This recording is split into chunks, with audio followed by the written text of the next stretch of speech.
Hi, my lovely friends, it's Marta here. Welcome back. Happy Monday, everyone.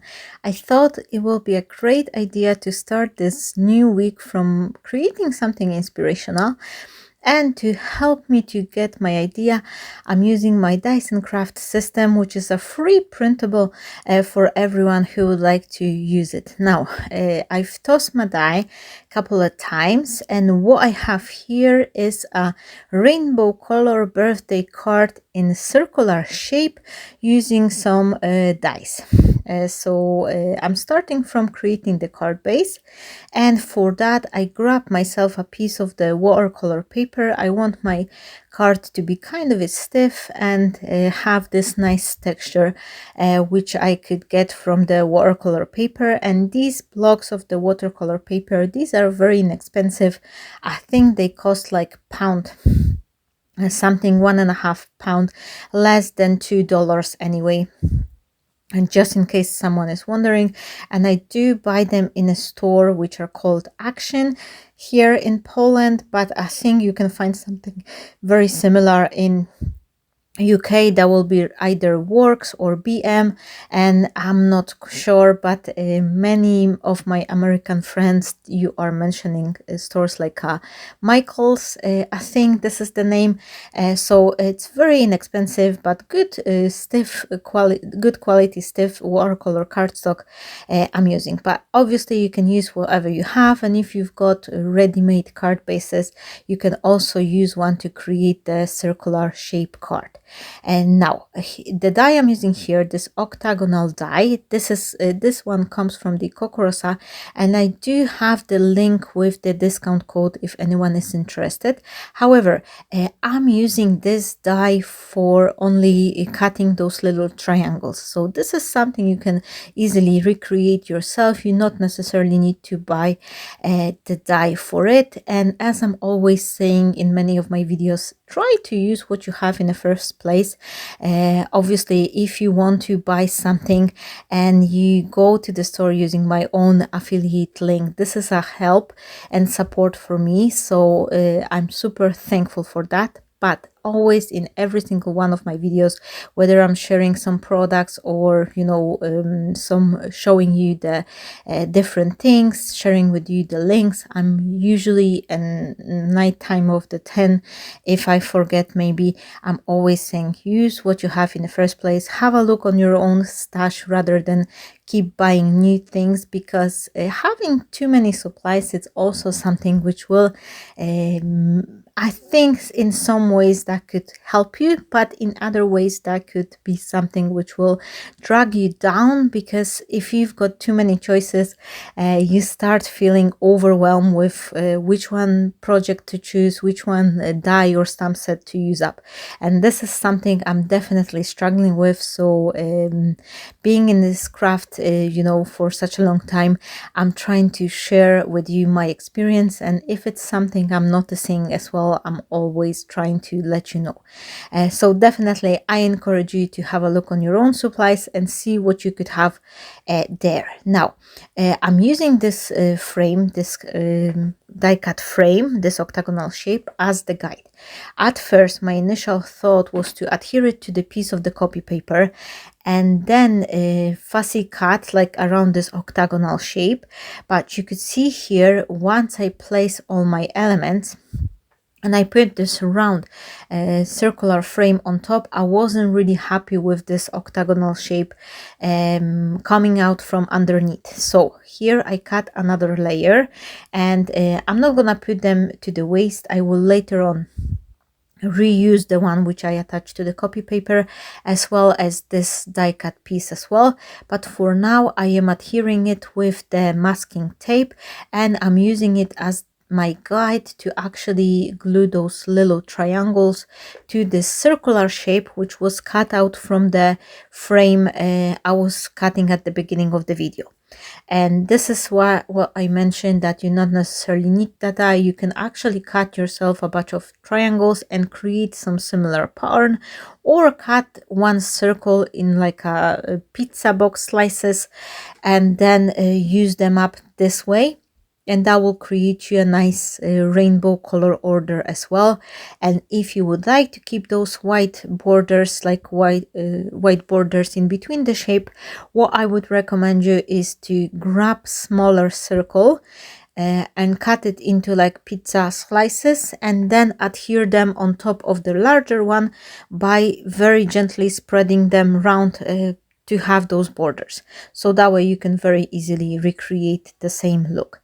Here I use my scissors to fussy cut whatever was sticking out from above the circle, and that way I have this very interesting nice shape here. I've got one piece which I actually didn't adhere properly, so there was a white piece sticking out, but it's fine. I just used the finger dabber just to color over it, and it's not gonna be visible at all. Here I'm grabbing another smaller of those fancy frames, and I'm actually using this frame with addition of with the help of additional circle die to create the aperture in the center. And I'm using some leftover pieces, as I've mentioned. Some of them are like prints which I'm no longer needing, something I was printing for using up the different cards, and then I'm using the reverse white side to actually create my elements. And here I'm so happy I was coloring those triangles on a piece of the copy paper, because now I have this perfect match to create the layer, my matte layer to go underneath the circle. And what I'm doing here, I am creating this very gentle shadow in the same rainbow color order, and I'm only using the residue of my finger dabbers. I'm not adding any more inks, so for that, this color around this large circular panel are way less intensive than the one which are in a triangle. So now I am adhering this panel to my card. And one more thing I wish to say, I have my clock here on the right side which shows you the time, and this is something which I really like to do for those of you who are new on my channel. Many occasions when I'm creating, it's not always visible here. I usually keep it on the further side of my desk, which is outside the camera. But having this little clock ticking, it's something which really helps me out with the decision making. If any one of you, my friends, has ever spent the time, like you create the card and then you start wondering, oh, shall I use this green color shade, or maybe one shade darker, or this shape of flower, or this ribbon, shall I adhere this embellishment here or there, and you start wasting the time by overthinking your project. This is a very huge support in decision making. You kind of set yourself a challenge to, let's say, 1 hour, half an hour, or whatever time you have, and you'll be able to complete your project because you're kind of forcing yourself. Okay, Marta, be fast, like decide.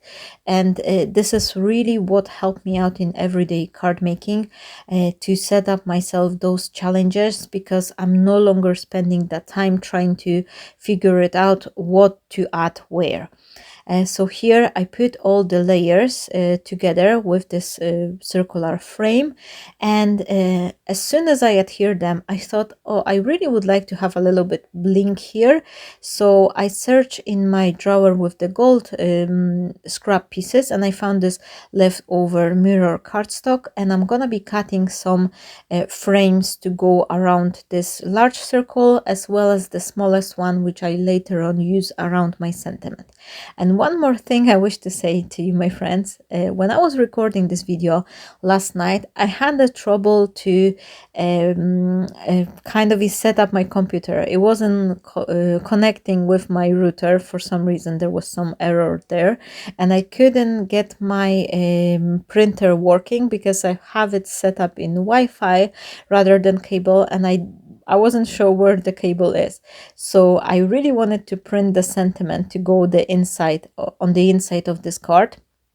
in the inside of this frame, but I just couldn't get my computer working. So I was running back and forth, like restarting the computer, but I finally managed. So here you've got this print of the elegant labels, and you could see I've printed them in a larger version and the smaller one is actually 80%.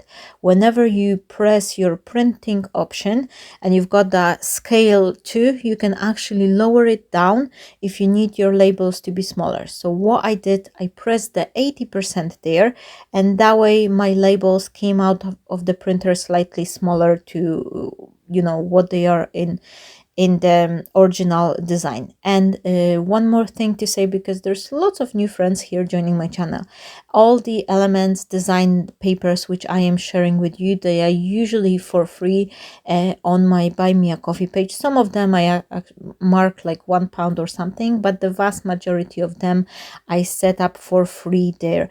So if anyone is interested, just have a look, treat yourself with the papers, because this is my way of saying thank you to all of you for being here and supporting my channel with your likes, with your comments, with watching my videos. This is a huge help, so I am forever thankful and grateful for that.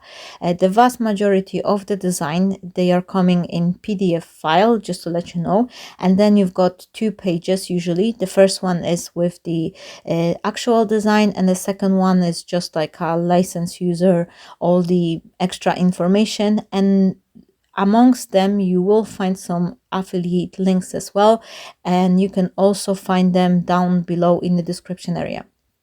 This is just a quick prompt to let you know, because maybe not everyone is aware, but if you, and this is not just for me, it's for any other creators here in the YouTube, whoever is working with different crafting companies, we do use affiliate links. And this is something which, if you're planning to create some crafting shopping and you will go to this particular shop or store, clicking through one of our links, this is a little commission. Once you finish your purchase, a little commission goes to our account.